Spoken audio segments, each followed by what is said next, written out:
Standing By, the Terry and Ted podcast, is sponsored by Jaguar Land Rover Laval. Get out of the big city and experience a construction zone-free test drive. There is such a thing. We did say if the podcast was well received, we would do another season. And here we are with season 2. Hello, Ted Bird. How do you do, young man? I do finely, thank you very much. Finally? Here we are with another season of the Standing By podcast. We'll start by some quick thank yous. First to Pantelis and Mike Ward, Poseidon, and everybody here. Thanks so much for having us back. Phil Balabanos as well, who shares this studio space with Pantelis.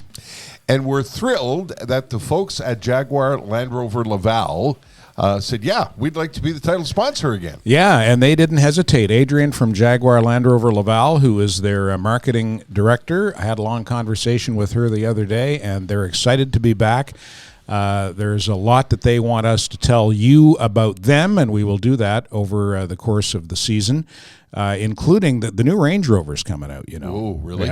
Yeah, in March. Now, you might be watching this or listening to this in March, so it might be out already. I know it came out already in the UK, and it's coming to North America soon, and it is one spectacular vehicle, and part of the, I don't know if this is part of how they're selling it or if it's just something that Adrian said on her own, but she said you don't know whether you want to drive it or be a passenger because it's kind of like being in executive class on an aircraft or on aboard a private jet. I mean, it's that nice inside. You just kind of want to, get in that back seat and settle back and relax and enjoy the ride, you know? And at the same time, it's no doubt an absolute pleasure and a marvel to drive. And a versatile vehicle. James Bond likes to drive them. He does, yeah. James Bond, whoever James Bond is now, because Daniel, I might be spoiling this, but he dies. Spoiler alert. Well, listen, how many months has that movie been out now? That's it. If you don't know yet that he dies, then that's on you. So now we're going to have a new James Bond, but whomever he is, it seems like his brand and the Land Rover brand are intertwined. Although in that last movie, and don't get mad at me for pointing this out, Adrian, but the bad guys were driving Land Rovers. Jaguar Land Rover Laval. You can find them online at jaguarlaval.ca or landroverlaval.ca. Thanks to them. By the way, this season we're welcoming the UPS Store Canada to the fold, plus our old friends at Merson and Matelas Bonheur. So what do you want to talk about, Birdman? Well, listen, right out of the gate while I'm thinking of it, we're recording this episode the day after the Super Bowl. Yes. And there was as much or more talk about the halftime show, which was a hip-hop retrospective, I guess you would call it. And I want you to tell Poseidon, our in-studio producer, who comes from that generation. Yes. Did you watch it, Poseidon? Yes, I did. So was it nostalgic for you? Like, did it take you back to when you were younger? Yeah. Yeah, my favorite part was 50 Cent hanging upside down. That's right, yeah. Or as Terry called him, upside-down chubby guy. Well, it looked like all the blood was rushing to his head. And I said, that's my favorite rapper. Yeah, upside-down chubby guy. Although he looked pretty good for a man of his age. I think he's in his mid-40s. When he was right side up again, you can see that he seems to take pretty good care of himself. And all of them, Eminem, Dr. Dre, Snoop, all of them are giants from that genre of music. Yeah, and that generation. Right. And they don't resonate as much with people from our generation.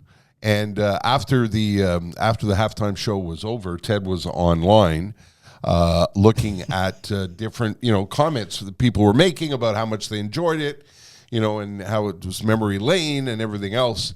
And somebody posted that there was some shade thrown, and Ted leans over to me and he says to me, "Tara, do you know who Suge Knight is?" And I said, Birdman, that's Suge Knight is what they call him. Well, drop the E and put in an H. That's funny. And you know the story? Of course, yes. Of what happened with Well, he Mr. was Knight? accused of a lot of things. He went to jail for murder. Yeah. Well, you saw that one on tape, actually. I don't know if you ever saw that. What do you mean? Well, there was a car that ran over a person in a parking lot. And a security that was him? camera caught Yeah, it was all on security I camera. actually never watched that, but I know he got accused of Tupac's murder. Is that right? Yeah. Oh, wow. That it might have been not him directly. It may have been him that orchestrated the murder of Tupac. Oh, wow. Yeah. And there's a ton of conspiracy theories about this. I went deep into it. I remember when I was like a teenager. Yeah.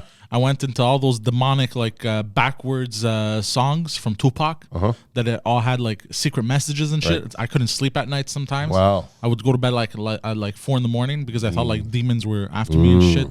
You fucking devil, you have your role. That's a thing in that genre, eh? There's a lot of violence and gunplay in that genre. Unlike other genres, like I don't recall Conway Twitty ever putting out a hit on Johnny Cash. I think we should drive out of this field, don't you? You think? Okay, all right, away we go. Away we go. Anyway, I thought, and Terry and I both had a good laugh about Suge Knight. Oh, God, did we Ter, ever? do you know who Suge Knight is? It was typical, though, eh? A couple Yeah. old white guys Yeah. sitting watching the halftime show. Yeah. And this will be dated because it's a podcast, but hell of a football game. And it was a nice way to spend the first night. Somebody said on social media they thought we were rooming together, that we had shared a hotel room together. And I was in a hotel room because I live in British Columbia. And I flew in, and boy, are my arms tired. Boo. We're here for the week, and we're recording season 2. Now, what are we going to tackle on season 2, Ted? Well, among other things, we're going to have Pardon me. guests. Yes. For most of the season 2 episodes. I Yes. think we've got a couple where it's just going to be you and me, but for the most part, we've lined up guests and some pretty interesting guests, we think, or we would like to think so. And we've also got, we're going to do the tweet sheet each episode. We did a couple of those towards the end of last season, and it seemed like a big hit. It's something I do on my radio show on Light 106.7 on a daily basis. I do something called the tweet sheet where I take what I think are 3 funny tweets from Twitter and I read them on the air. And I've come across so many where I say, oh, that's so funny, but I can't use it on the radio because it's not appropriate for the radio. The language is too salty or it's too sexual or whatever. And this is a perfect venue for that. So we're going to do a tweet sheet every episode. Let's do it right now, shall we? I'm so excited. Oh, okay. Yeah, I'm so excited because I just think that you and Poseidon are going to get such a big kick out of these. So let's do our first tweet sheet. Here's the first tweet. This is from @Daemonic3. First day as a waiter. Customer, excuse me, this soup is too hot. Me yelling to the kitchen, this guy wants to fuck the soup. What do I do?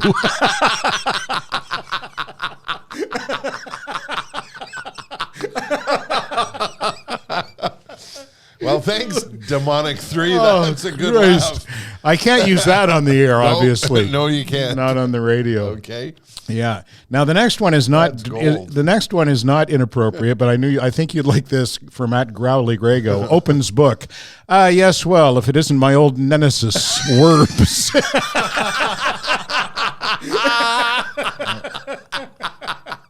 That was very funny. Christ, that's clever. Isn't that funny? Wow. My old nemesis, Worms. Oh, God. All right. I One don't know- more. I don't know why, but I read this in Mike Tyson's voice. Yeah, that's true, eh? That's very funny. Yes. Yeah, yes. Well, if it isn't my old nemesis, Worms. Okay. Hold on, let me. There's one more, right? Yeah. Okay. From @Mado Beans. Jesus Christ, this lemonade's colder than a witch's tit, and other reasons why I'm no longer welcome at the annual church fundraiser.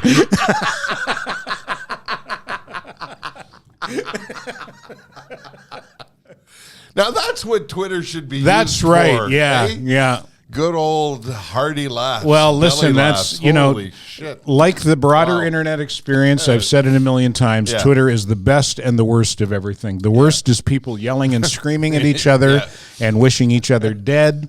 The best is stuff like that. Oh, Well, my God. it's better than my Twitter because I woke up to Twitter this morning and I saw a video of a person dying. Oh. Yeah. Do we want to explore that? Absolutely not. It's going to bring the whole show down. Yeah. Thank you very much. Thanks for doing that. And one of the other topics we wanted to cover right from the get-go, I've been asked a number of times about my move to British Columbia. Right. And a lot of people wondered, I was, as our guest coming up, he referred to me in an article years ago as Monsieur Montreal. And my love of the city and my dedication to some of the, many charities that I tried to help over the years.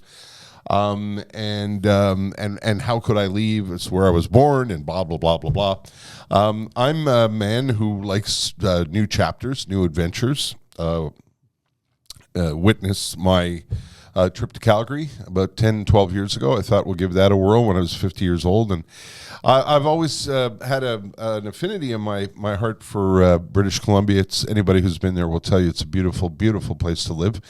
And my wife got a job there. So that'll do it. That'll do it. And it's time for me to support my sweetheart, Jess, who's got a new start and a new career in a city she also loves. We don't live in Vancouver proper. We live outside Vancouver. But people golf in January. Even though I don't golf, I like the weather that comes along with that. On my daily walk, it's mountains to the north and to the east, and ocean to the south and to the west. It's a pretty spectacular place to live. So we decided to pull up. What's that old saying? Pull up stakes. Pull up stakes. Yeah. That's right. The old settlers' days. Well, listen. Anyone who knows you and who's listened to you over the years shouldn't be surprised that you've moved out west. You've always had an affinity for the West, and I always figured that when the time came, that you would be headed west. Retired guys go where the weather's better. Absolutely. And nobody fights about language out there. No. I like that. Yeah. You're closer to Arizona. And listen, I'll tell you what, if I was retired and had the means to have a winter home, that's the part of the world I'd look in ahead of Florida. I know a lot of people love Florida, and Florida's great, but boy, I like that U.S. Southwest, Arizona, Nevada. I haven't been to New Mexico, but I've been to Arizona and Nevada, and I just love the lay of the land down These there. are all of the things, living in the Pacific Northwest, these are all things that are on our list. COVID's keeping us from it, of course. But Arizona, New Mexico, Grand Canyon, San Francisco, Los Angeles. Idaho for good potatoes. Montana, to see if I can go find David Letterman, stalk him. Is that where he retired too? Yeah, he's got a hell of a spread apparently in Montana. Yeah.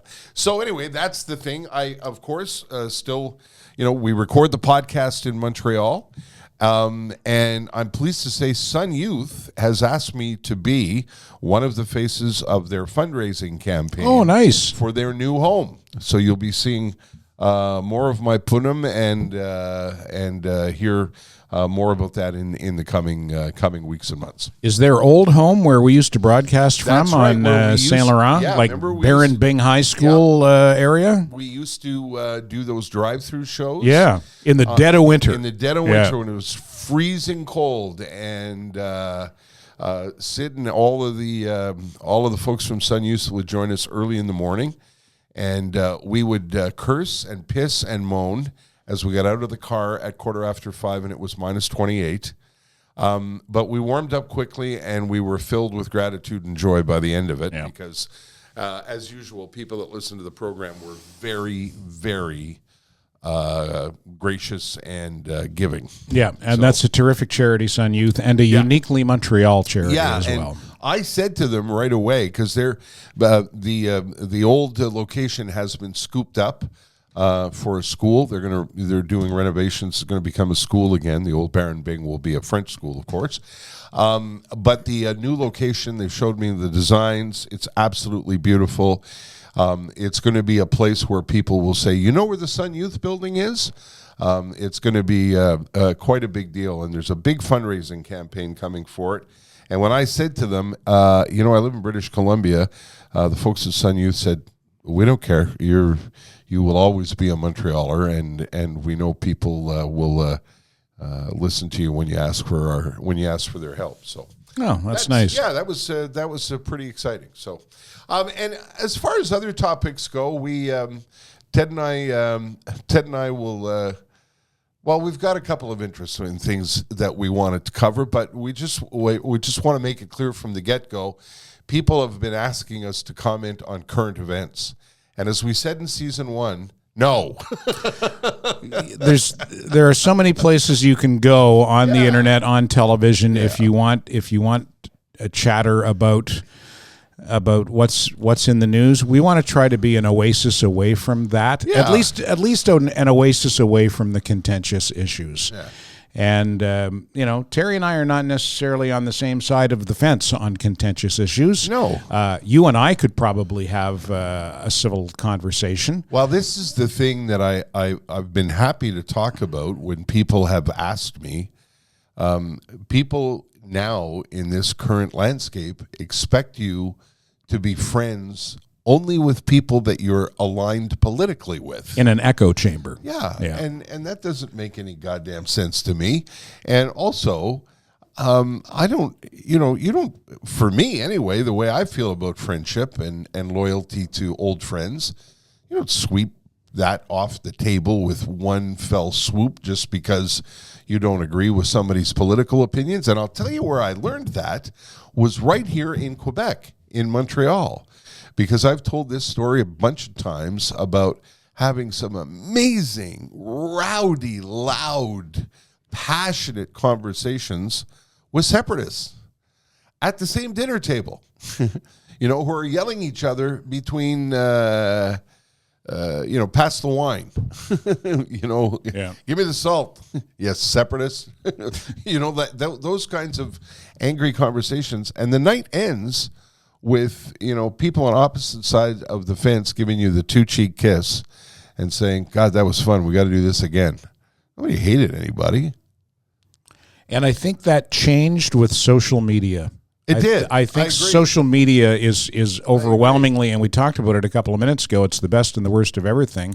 And the dark side is I think it's overwhelmingly responsible for irreparable ruptures in personal relationships. Well, there's some families that don't talk to each other. And I've heard stories about, we've blocked and disinvited, we blocked our sister-in-law and disinvited my brother from Christmas because of a Facebook post.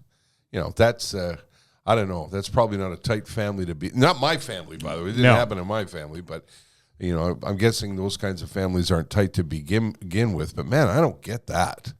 I too have been exiled from my dad's side of the family completely. Really? I'm not allowed to attend anything. Really? But that's unrelated to social media. What did you do? Is it something you'd like to share, Poseidon, or? It's a long story, but I was going to go ahead and I was going to say something dumb, like I whipped it out. It's actually a really long story of why I'm not allowed. It's not because of the time you shit your pants in kindergarten, is it? No. Did you hear that story? I did. Poseidon on 2 Drink Minimum. What podcasts are you on? You're on 2 Drink Minimum, In Bed with Poseidon, and The Intellectuals. Anything else? The Intellectuals, and I produce everything else. I produce the Pantelis podcast, the French cast. I produce the morning show. What else? We have quite a few, so I tend to. Hang on, I'm writing these down. We do Pantelis Live every Sunday. Right. Yeah. Are you involved at all with Suze Coot, Mike Ward's French podcast? No, but I did produce the ones that he did in studio. Okay. He had a few episodes, if I'm not mistaken. I think 8 episodes he did in studio.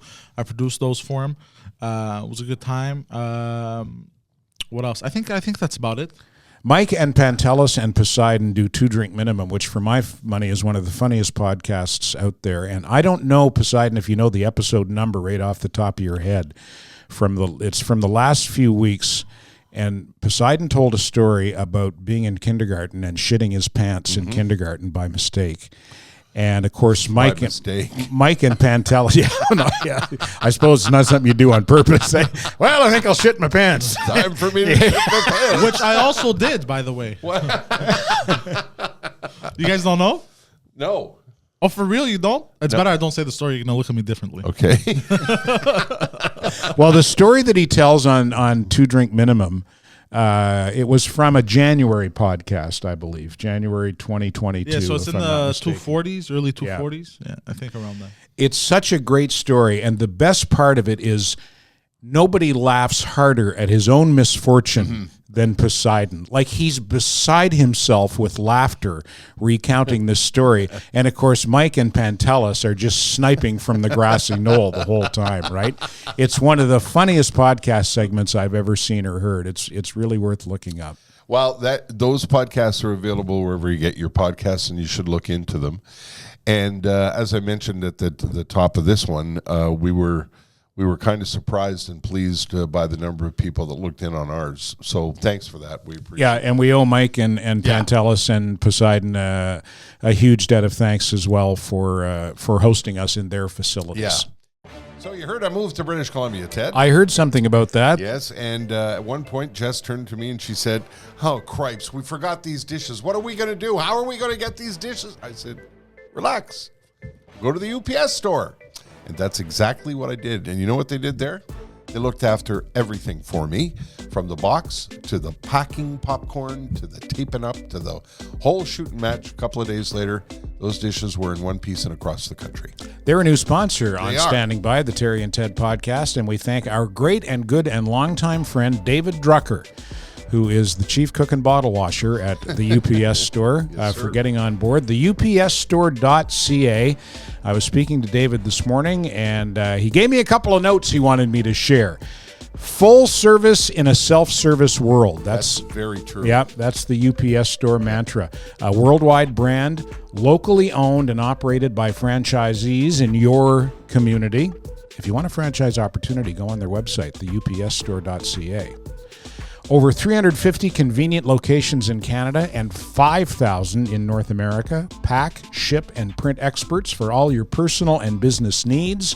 Can do is what they do. Tara? The upsstore.ca. This is Marc Cassivi, who's a columnist for La Presse. And when I contacted him, he said, "Yep, I'd love to be on." How are you, Mark? Yeah, because I thought it was in Vancouver, and you were paying the flight over. Haven't got to that level yet, Mark. Not yet. Yeah. It was good of you to agree to come in so quickly. First of all, I want to start by telling everybody that I was moved to tears by the column that you wrote when I retired. It was such a beautiful column and a beautiful story about your relationship with the radio program that I hosted. It goes all the way back to when Ted and I were working together. Is that right? Yeah, absolutely. And you listened with your father, is that right? Yeah, going to school. So I grew up on the West Island, and I remember in the 80s, very fond memories of listening to you guys with Peppermint Patty and Tommy Schnurmacher, and there was less swearing when I was than on this podcast. Yeah, but that's true. So it was a column about being this kid. I was 12, 13, going to school with my father, and listening to you guys and listening to you, Terry, and then driving my own kids to high school. Well, first at elementary school and then high school, and still listening to you. And the timing of your retirement, let's say, was that my oldest son was finishing high school, and so it was in that column. You compared it. My wife had to because my French is not great, as you well know. My wife explained to me, you described it as a belt. Yeah, absolutely. Because it was like a life loop, right? Yeah.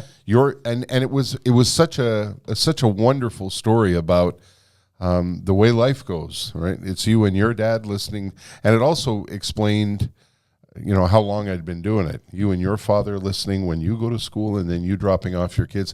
Anyway, it was absolutely beautiful, and I have both that column and the first column when we first met years ago, and you referred to me as Monsieur Montreal, which is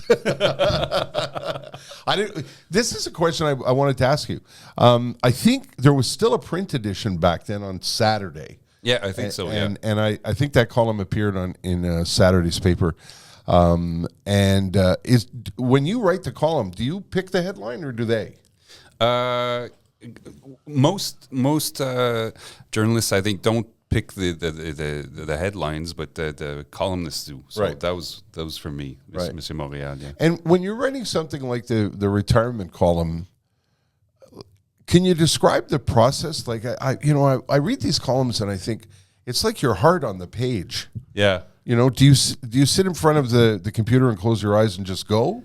Is that what it is? Sometimes, yeah. Sometimes I'm trying to ask you about your process, which is it's very personal. So some of these columns are. I'm talking about my life. I have a column on Sundays that's actually about my family life. So it kind of taps into that. Having my kids listen to your show, me listening to your show. So I remember that column started. I was on the way back from driving my sons to school, and I didn't know that you were leaving the radio show and hearing it live, and how I choked up myself, and I was like, oh, why is this getting to me this strongly? And then you tap into, because I was a young kid listening to him and all of that. So sometimes writing is just. Oftentimes, I'll start with something that touches me or something I'm interested in. I do lots of. I'm an arts and entertainment columnist, so sometimes it's film. I hear Ted talk about film a lot, and so I'm very interested in that. I started out doing music reviews, and so it's.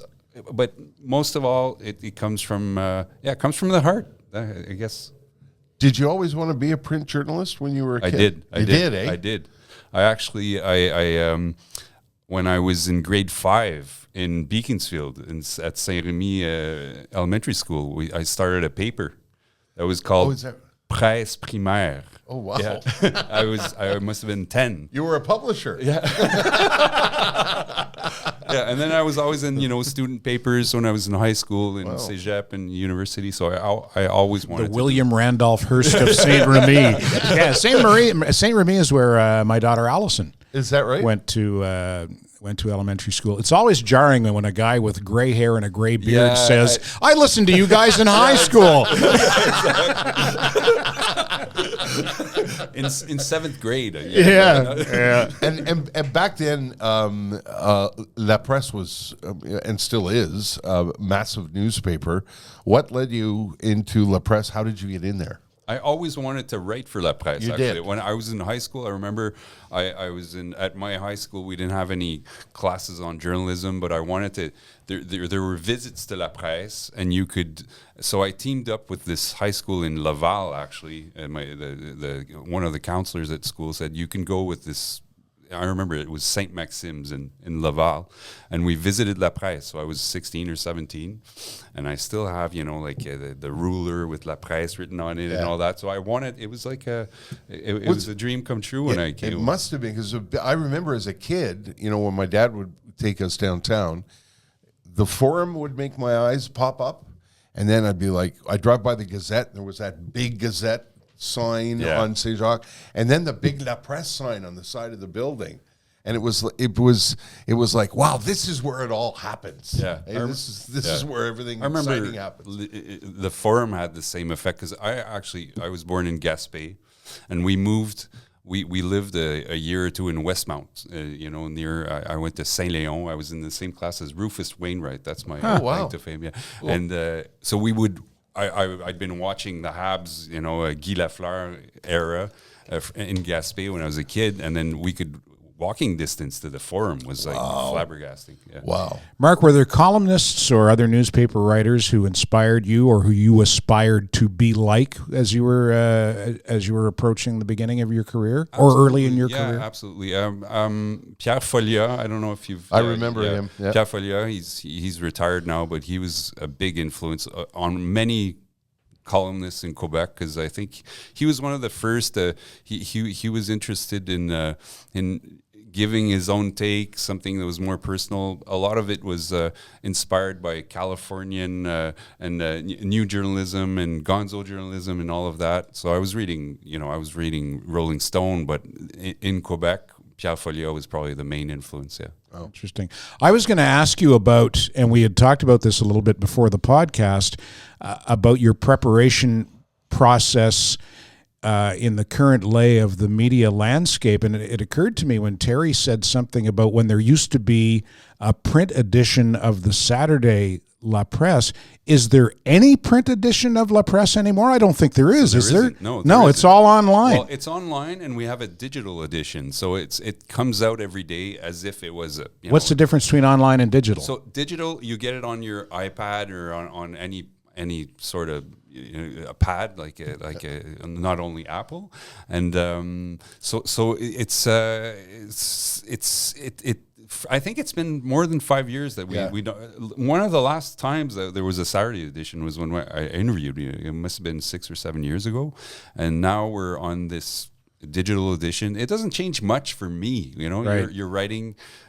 We have more readers than we've ever had because it's free. It's just an app that you get on any tablet that you have. So it doesn't change much. But I remember when I started out, I was reviewing shows, but I was also a copy editor, and I was working on. I was actually hot off the press. Yeah. We'd get the first edition of the paper when I was at the sports desk, and we'd get it, and it was really hot, and you'd get messy your hands. The ink stained fingers. That was a feeling. It was something that. Listen, as a crossword puzzle enthusiast, I still have to go get the Gazette in hard copy every day and do the crossword puzzle in ink. With everything all scratched out. Yeah. And so if you do the mot croisière in La Presse, I guess you can do it online now, can you? Yeah, but it's not the same to me. I'm sure I could get used to it. I do Wordle, so if I can do Wordle. Have you heard of Wordle? I love it. I love it. Yeah.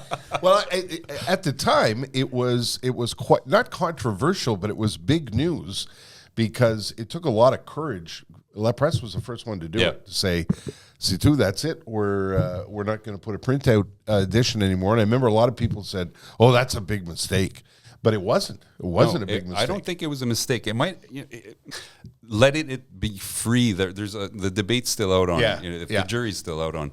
Was it a good idea that it be free or not? But I think all papers will eventually end up being online or digital editions because, the cost of the paper and then sending it out and the trucks. And I remember everything was in the same building. We do have all the guys. They've cut on a lot of expenses, and it's hard times for journalists. So I have to admit, I know it's nostalgia, but I miss that era. There was a time, like when Ted and I were hosting the show in the 80s and the 90s. On if there was an article coming out about radio ratings, we would go downtown and drink till 2 a.m, waiting for the guy to come through the door with a copy of the paper. There was always a guy who got the first edition hot off the press. Kenny. Remember Kenny on Crescent Street? And Kenny, the newspaper he would go guy. From bar to bar at 2:30 or 2:45 in the morning with the first copy of the paper. Did you know Kenny, Mark? Do you know who I mean? Yeah. He was on Crescent Street. He was a middle real of the night Montreal character. Yeah. And I miss it. I miss I loved working at the sports desk and going home with the first edition. Of course, you didn't have the Habs score or your review of the show that was on at the Forum, but you actually went home at 1 a.m. with the paper. It was something special. Well, Ted, you know when I need to lie down just after I get my shocks done? I go visit my friends at Matelas Bonheur. That's right. But first, you go to Merson Automotive to get your shocks done. I got my shocks done a couple of weeks ago at Merson Automotive. I did about $1,100 worth of suspension work in my car in 1 week. Suspension work? Yeah. In Montreal, go figure. Wow. Yeah. First, I had to do something called a bushing. And because it was squeaking, and it seemed I traded my squeak in for a rattle, so I went back and said, "What's this rattle?" And they said, "Those are your shocks." So it's work that had to be done. And the thing about Merson, and you know this as well as I do because you've done business with them for over 20 years, when I go to Merson, if they tell me this is what's wrong with your car, I believe them because they have never steered me wrong, and they will never steer you wrong. And I have an 11-year-old car, so there's a fair amount of work that needs to be done on it, and I always know when I go to Merson, they will do what needs to be done They will do it right, and they will do nothing more. And they will do nothing until they tell me exactly what needs to be done, and I give them the green light. Merson Automotive operates the honest way, and in any business, and in that business in particular, you find yourself an honest mechanic shop, boy, you found a special place. Stick with it. mersonauto.com. Longtime friends of the program. Like the family-run business at Matelas Bonheur, matelasbonheur.ca. They've got 18 stores now. They started years ago delivering mattresses out of the back of a pickup truck. Norm and his family, for some strange reason, and I still don't know why, are passionate, and I mean passionate, about people getting a good night's sleep. They're into all of the latest technologies, and I didn't even know this, but there are mattress technologies. There's things going on in the world of mattresses that have to do with the environment, the science of sleep. There's all kinds of things going on. It's a changing business all the time. And the folks that run Matelas Bonheur, again, family owned, locally run, locally owned. And gosh, this family takes pride in the way you're taken care of. Every single location you walk into, you'll be warmly welcomed. You won't be pressured, and you'll find a mattress that'll give you a better night's sleep and something to fit your budget. I know, there's lots of places to buy a mattress, but do yourself a favor before you make a decision. Make sure you get into one of the 18 locations in and around the greater Montreal area. Visit matelasbonheur.ca. It's such an interesting perspective that you have, Mark, and we said at the top of this episode, we don't want to spend a lot of time, talking about controversial things, but it's fascinating to me. First of all, I'm just learning now that you were born in Gaspé, Westmount, Beaconsfield, Francophone upbringing, Francophone newspaper, but you seem to have a foot in both cultures. Yeah. And when, and when I would read La Presse on the weekend, you often covered things that they didn't have a culture side. They were for everybody. Was that a difficult line to walk? I think it's very inspiring to be able to open your eyes to everything that's going on, especially when you're in Montreal. So the English, my parents are Francophones. We're not, very bilingual, and the English, my English is from the street. I'm always like wondering, is that the word that I'm supposed to say? I wouldn't know. If I didn't know you, I wouldn't know that you were a Francophone. Yeah. I would think that you were an Anglophone. So that's from the West Island, growing up on the West Island and friends and playing hockey and soccer and having that language in my life, and then being open to everything that's cultural from English Canada. I remember I was a big fan of Kids in the Hall and things like that. Yeah. And so I try to bring that to what I'm doing as well, to open up and to have all Montrealers feel that they're part of Quebec, because sometimes I feel that we're pushing aside Anglophones, and I understand that Anglophones feel alienated.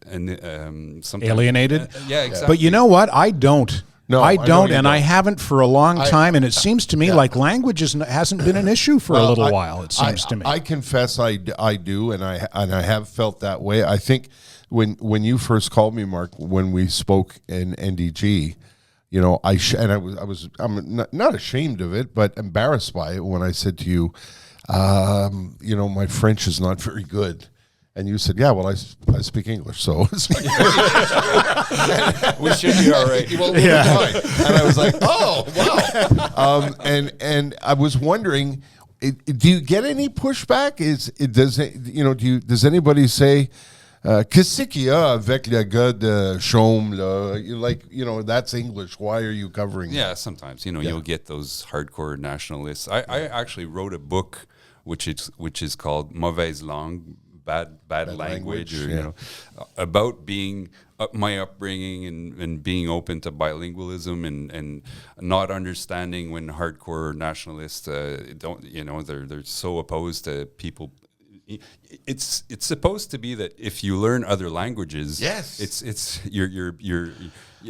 a richness. Look at somebody like Poseidon, and this is what I've always found marvelous about Montreal. I grew up in Fredericton, which is, I mean, New Brunswick's a bilingual province, and Fredericton is the capital. But for all intents and purposes, it's an English town. I grew up in a 100% English milieu. A guy like Poseidon grew up, born into a Greek family, grew up in Montreal, and as a matter of course, speaks 3 languages, like without even trying. Yeah. Speaks 3 languages, and you see that in the Italian community as well. And I've just always thought that, well, what a great gift that is. In high school, what an absolute gift. A lot of gift. my friends were Greek or Armenian. We had a lot of big Armenian community, so they all went to Sunday school to learn Greek, or their parents made them go to Sunday school. Like Poseidon. I think you went to Sunday school, right? Yeah, I did. Well, yeah, it was called Saturday school. If I'm not mistaken. Saturdays for Greeks, but so also Sundays for Armenians. Then I guess. At Saturday school, you can say fuck. A lot. Not Sunday school, though. They frown on that. What is your own children's perspective on language? Are they growing up? Do they perceive any kind of language tension? Is it a debate for them, or what's their perspective? They're very, open to the world, and they. And is that because of the internet in large part? Because we're a global community now, more probably, or less? But sometimes I wrote a column about this a few weeks back about Netflix and all of that. Does it?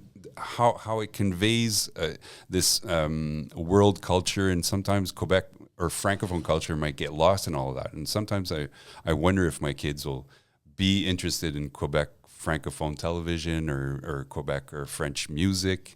But what's funny is that when they were kids, I was trying to bring them to be open to English. And I remember we had BBC Kids and PBS Kids on cable, on basic cable, or the cable that we had on TV. And I remember my oldest son, when he was 5 or 6, I don't want je veux pas BBC Kids. And I was like, okay, I'm going to turn them into unilingual francophones.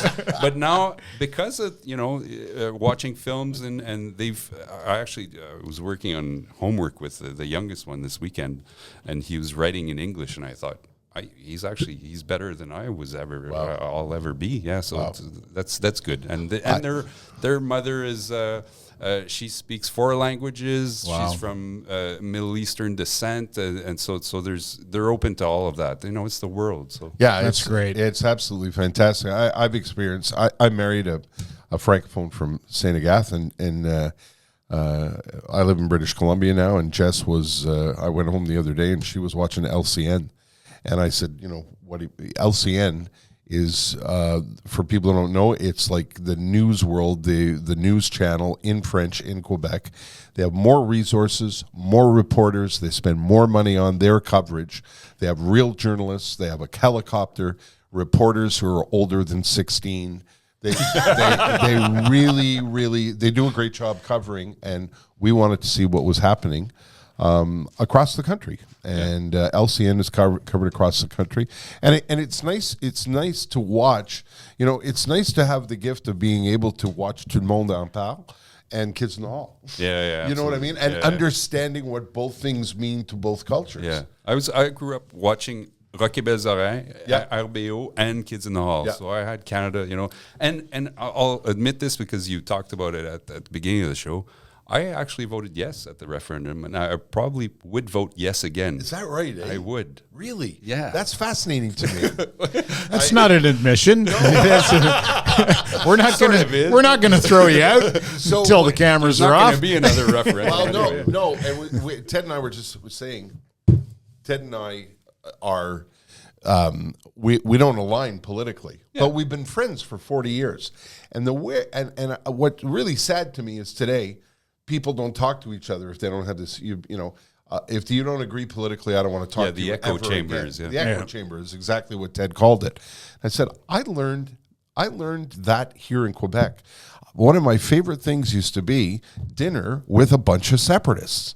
There would be like Federalists sitting on that side of the table and Nationalists sitting on this side of the table, and it gets heated and people are pointing and, yelling and then saying, pass the salt. And another thing, and then when the night was over, Mark, people would hug each other and say, hey, c'était le fun. We'll have to do this again. I remember admitting to being, independentist to friends when I was in high school, to Anglo friends, that guys I played hockey and soccer with, and they couldn't believe it. They were like, "But you look like such a nice guy."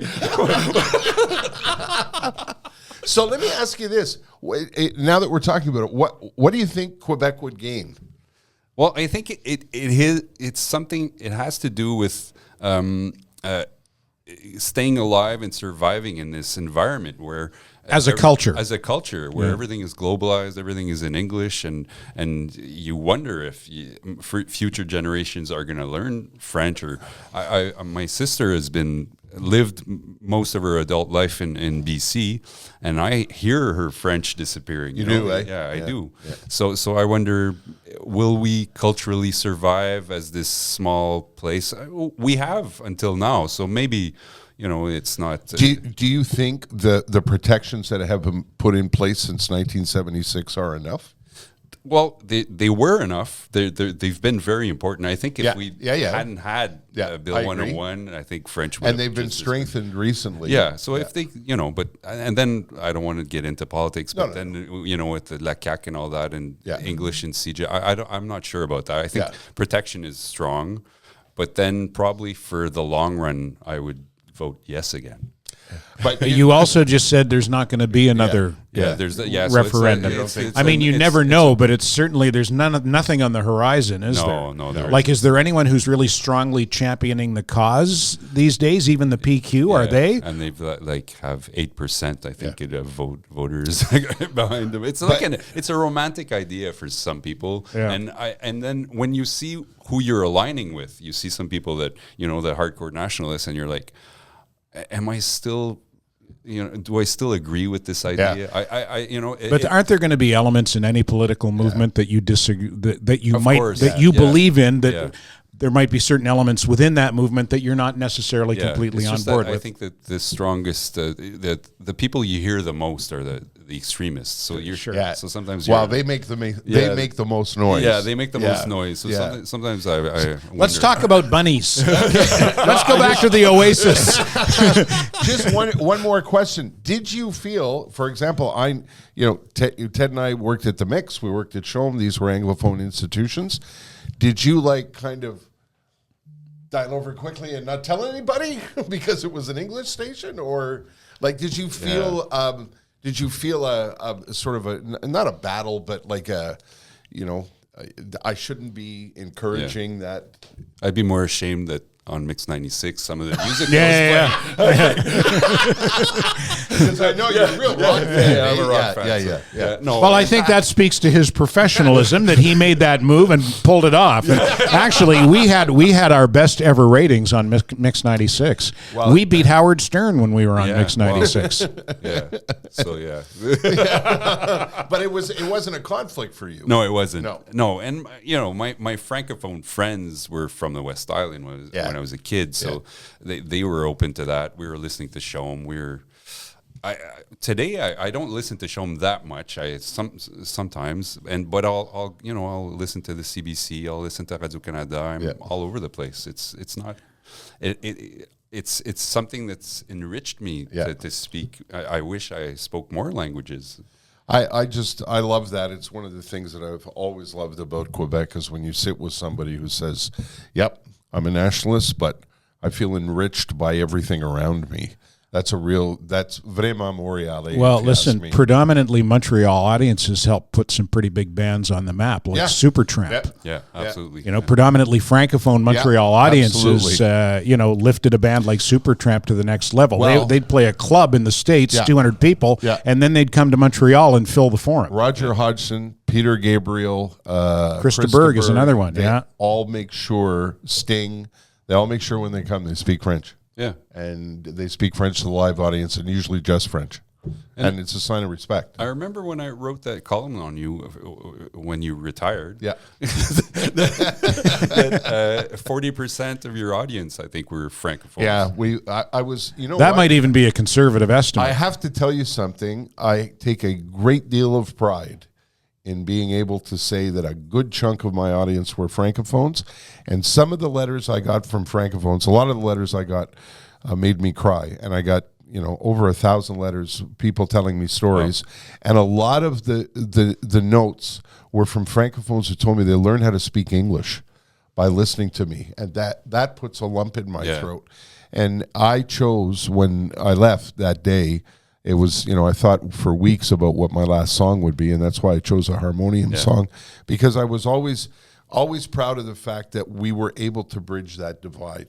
There was, there was a pride to listen to the old school rock station that francophones helped set up. I mean, it started as a bilingual radio station back when it went on the air.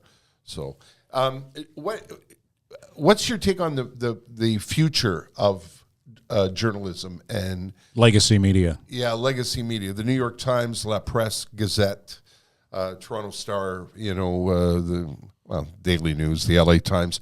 I subscribe to the New York Times, and I think that's the most successful subscription model in journalism. Yeah.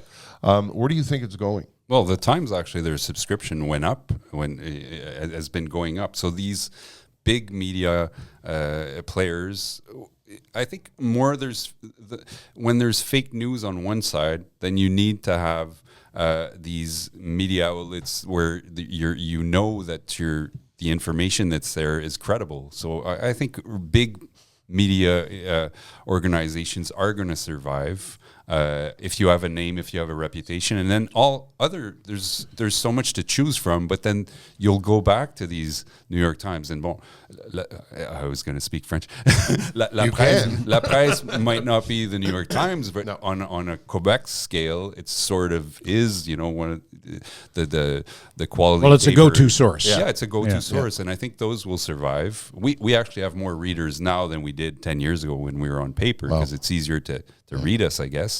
But a lot of local papers are disappearing. Yeah, and that's what's bothering me the most. I think. I fear for, especially in the English community of Montreal, the people that own the radio and television stations have abandoned their responsibility. They've got rid of all the reporters, most of the reporters, and the packages that they present, I think, are by and large embarrassing.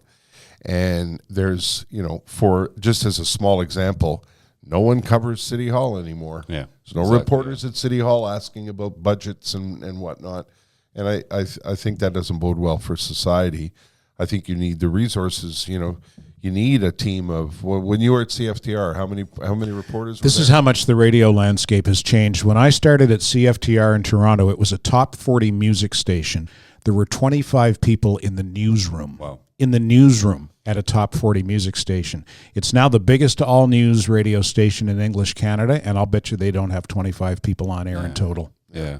When I look at the Gazette, I mean, I have friends at the Gazette, and every year there's less and less reporters there, and so the stories are coming in from Calgary and Toronto, and the local coverage is not there anymore. The Weekend Gazette is now the size of what the Daily Gazette used to be, and the Daily Gazette is now the size of the flyer that used to be in the Daily Gazette. Literally. Yeah.